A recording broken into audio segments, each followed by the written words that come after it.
I'm an 80-year-old woman with a body that is winding down, but a mind that remains sharp as a tack. My memory is brilliant, perhaps a little too brilliant, as I am prone to remembering things I would rather forget, such as the day I encountered the witch of Whispering Woods. This isn't a story I've told many people, and for the longest time I believed I would take it to my grave, but the burden has grown too heavy for my weathered shoulders to bear, and all I want is to live out my final years in peace. God knows I need it. I grew up in a small Massachusetts town I will not name, raised in a middle-class family with 5 children. I was the baby, and my parents and siblings spoiled me rotten.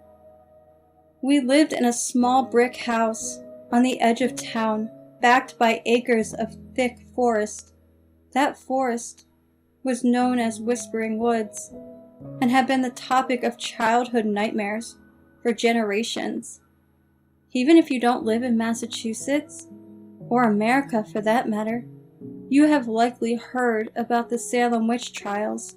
Well, our town wasn't too far from Salem, and we had a dark history of our own. According to local lore, a witch had been hung in Whispering Woods, and her wrathful spirit still lingers about.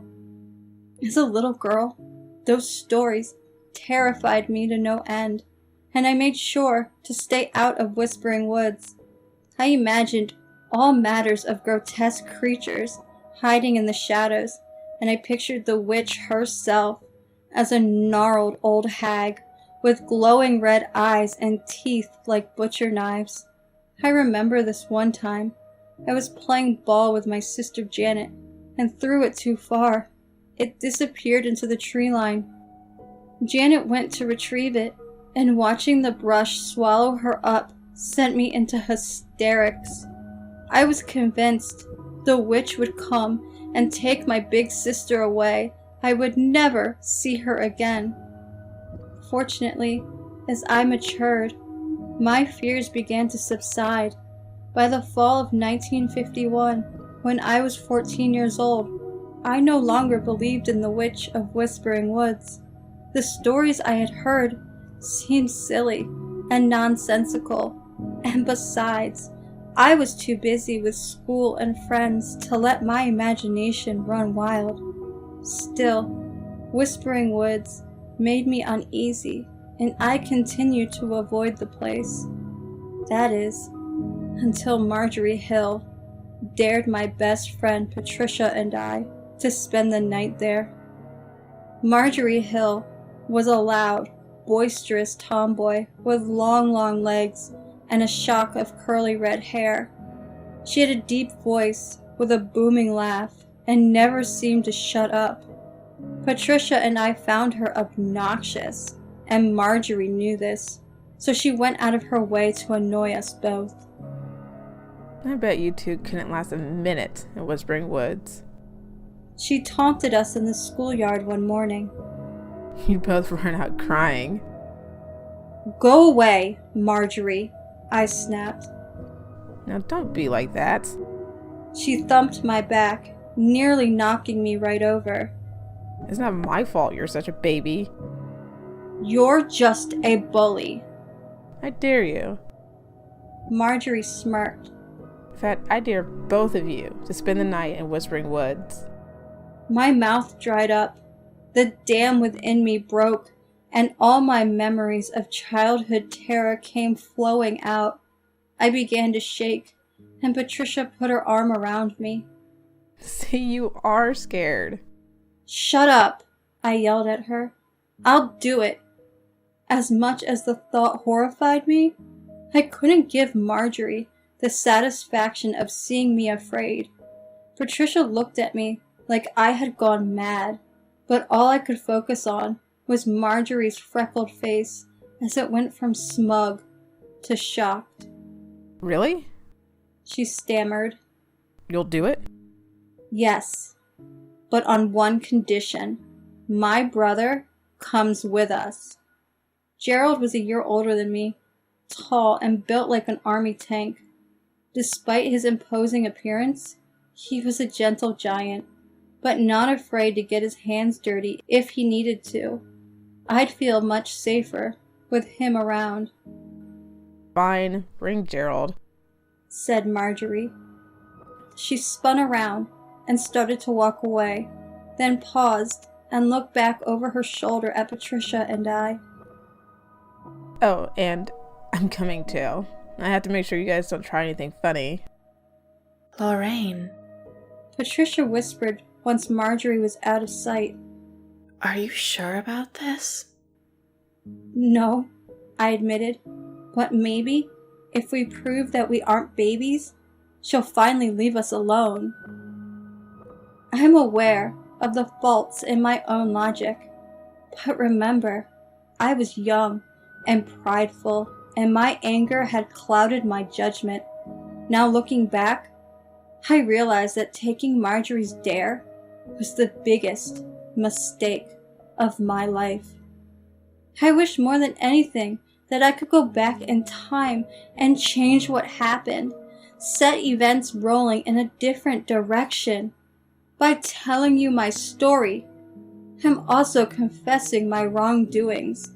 And although I don't expect forgiveness, I hope you can understand why I did what I did. The plan was to set up camp in Whispering Woods and spend the whole night there, leaving only after the sun came up. When I told my parents about the plan, they were skeptical, given my past fear of the woods. I didn't tell them about the dare, though. Patricia and I thought it might be fun, I lied. Besides, we'll have Gerald with us. It took some convincing, but eventually my parents agreed, as long as we didn't go too deep into the woods. I called Patricia, and she told me her parents had also agreed to the trip.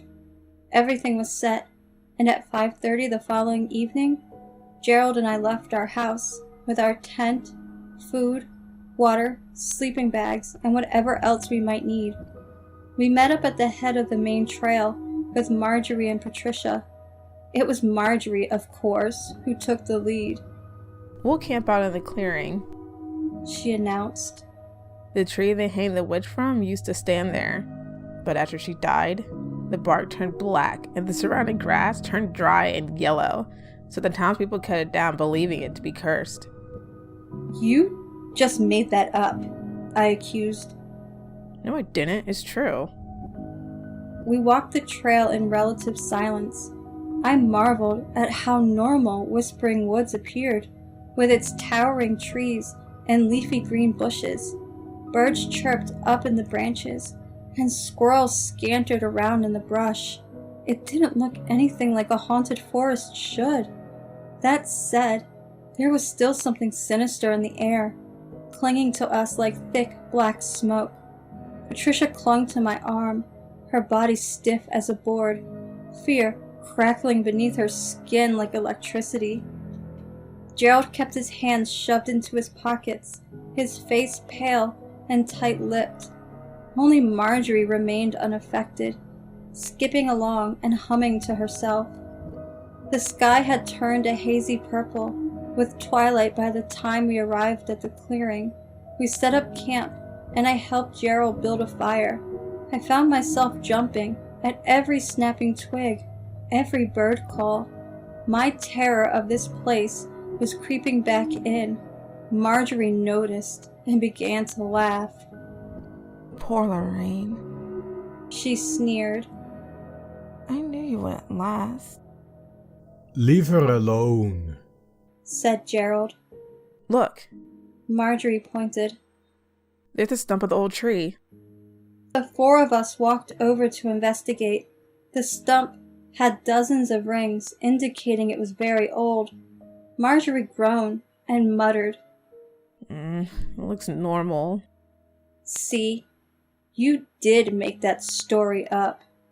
Did not. Okay. Gerald waved a hand between us. Let's just go back to camp. We cooked dinner and sat around the fire for a while, talking about everything and nothing. By that point, the sky was pitch black, veiled in clouds, with no moon or stars in sight. Whispering woods had gone silent around us. There wasn't so much as a single cricket chirping. Patricia bumped her knee against mine and whispered, I have to go to the bathroom. So go. No, Patricia shook her head. I don't want to go alone. Okay, I'll come with you. We excused ourselves and walked across the clearing to a small clump of bushes. I turned away to give my friend privacy, while keeping an eye on the flickering fire. Gerald and Marjorie were huddled close together, in a way that seemed a little too intimate. The thought of Marjorie Hill dating my brother made me sick to my stomach. Lorraine! Patricia whispered. Lorraine, come over here. I looked.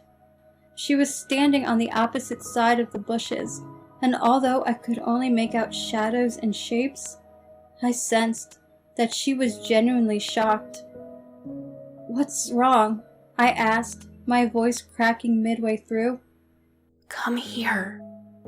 I went to stand next to her, clicking on my flashlight and casting it across the forest floor. I was not prepared for what I found.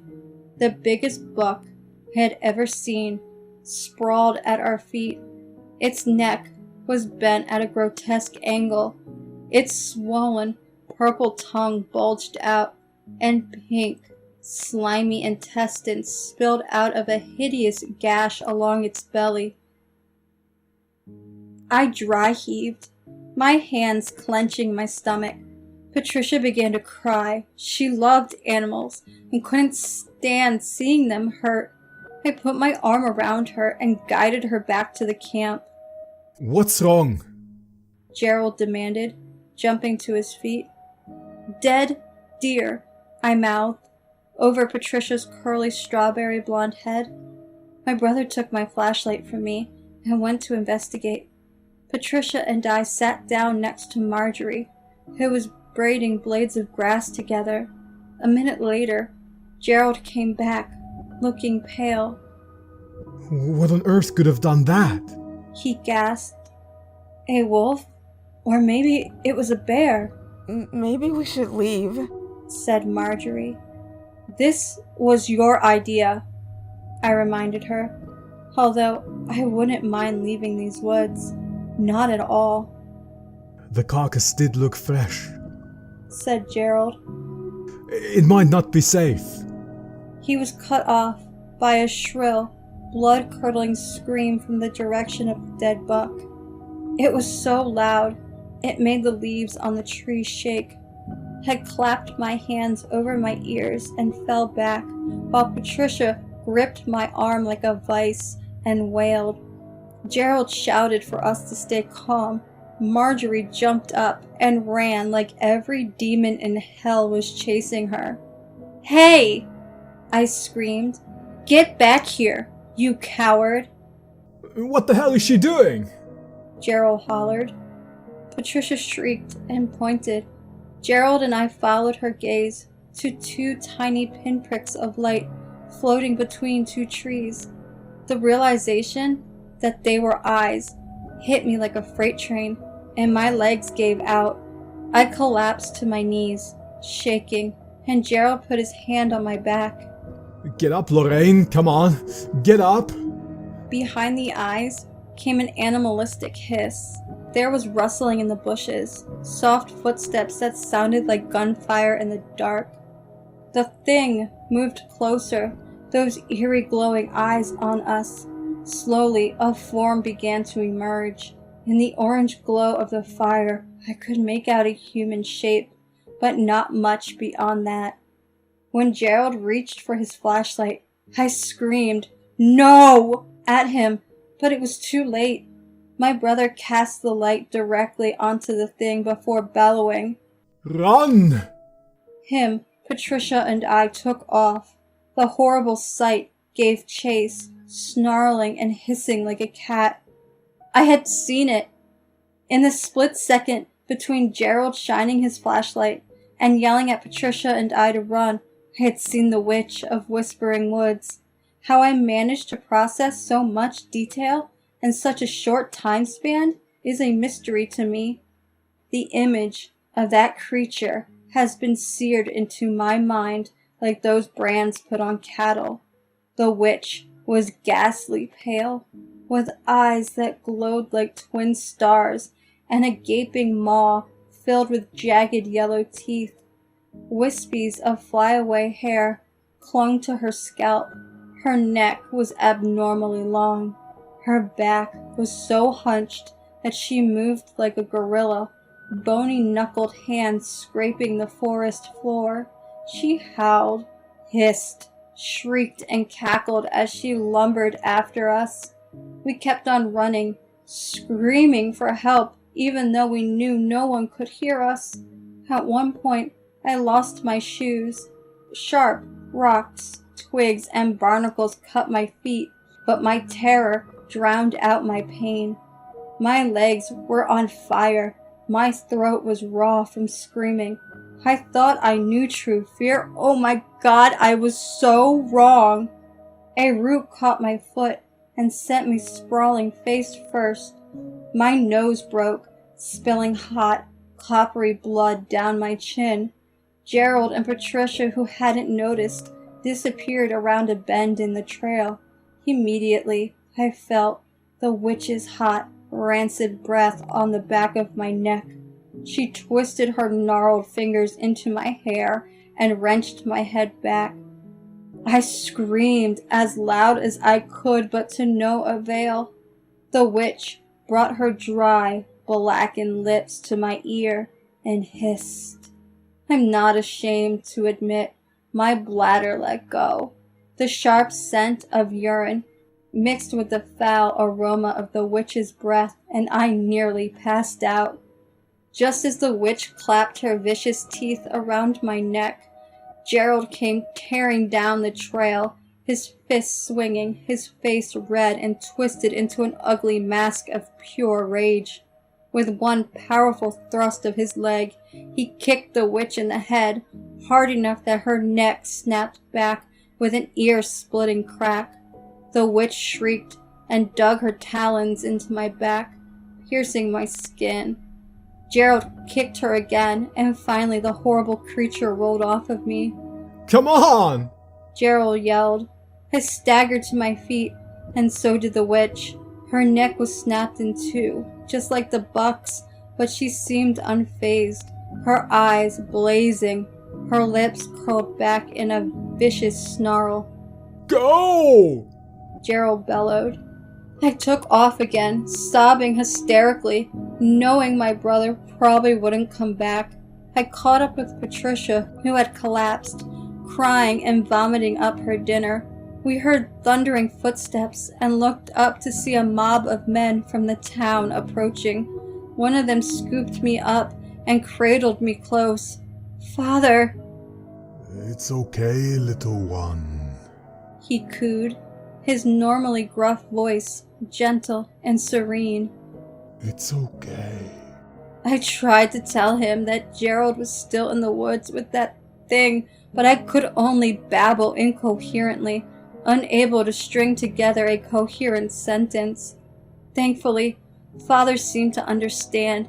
He handed me to my mother and followed the other men into Whispering Woods, each carrying a weapon and charging like soldiers into battle. Most of the town, it seemed, had gathered at the edge of the woods. I saw Marjorie sobbing in her mother's arms and wanted to scream at her for leaving us behind, but I couldn't. I knew she was the one who had alerted the townspeople to our situation, and for that I had to be grateful. From the woods came an ungodly catastrophe of screams and gunshots. Smoke rose from the treetops, and I swore I could smell blood. 5 minutes later, Father returned, clutching shredded mass of blood, flesh, and fabric that I had once, and fabric that had once been my brother. That's when I passed out. Gerald was buried in the town cemetery. He and 4 others died in the woods that night. The men had shot at the witch until she retreated, growling and dripping blood. Our campsite was discovered the next day. All of our belongings were torn to shreds. Fragments of the witch's fingernails were found embedded in my back. My broken nose never healed quite right, and years later, when plastic surgery became an option, I chose not to have it corrected. I wanted to remember what I had been through and what happened that night. Mother was catatonic for months after Gerald's death. Marjorie's family left town a year later, leaving the carnage behind. Patricia and I remained best friends, our bond deepened by our horrific ordeal. Years passed. I married and moved to Boston, raising a family of my own. I would often visit my childhood home, of which I still had countless good memories, but I could never escape the shock of what I had seen, the guilt of what I had done. To this day, I blame myself for my brother's death. Whispering Woods still stands to this day, as if nothing happened. I know the witch is still there. I wonder if she remembers us. I wonder if she knows Patricia and I are still alive. The wounds on my back left ugly purple scars. On the anniversary of that night, they tingle and burn. Every now and then I have nightmares of that horrible face leering at me from the shadows. I can still hear the sounds that the creature made as it chased us. I can still smell and feel her breath. So there you have it. So that's the story of my night in Whispering Woods. The story of how my brother died to protect me. The story of the scars on my back. I don't blame Marjorie for what happened. She didn't truly believe there was a witch in Whispering Woods, and she couldn't have known what would happen. I haven't seen her since she moved away. I wonder where she is now, if she's even alive still. Does she blame herself too? This past week, Patricia passed away from old age. I returned to town for her funeral, and after everyone left, I went to visit Gerald's grave. "Take care of Patricia when she gets to heaven," I whispered. "Just like you took care of me." As I turned and walked away, I swear I felt a strong hand on my back, pushing me forward, but it was probably just the wind. Hey guys, thank you for watching. I would like to thank Nordic Vampire, Circane Narrations, and Elize Alexis for joining me on this video. Please go and subscribe to their channels. They are amazing narrators and have some wonderful content. I will place links to their channels on the screen and into the description box below. Please like and comment on this video, and if you haven't already, please subscribe to my channel. Thank you as always for your support, and don't forget,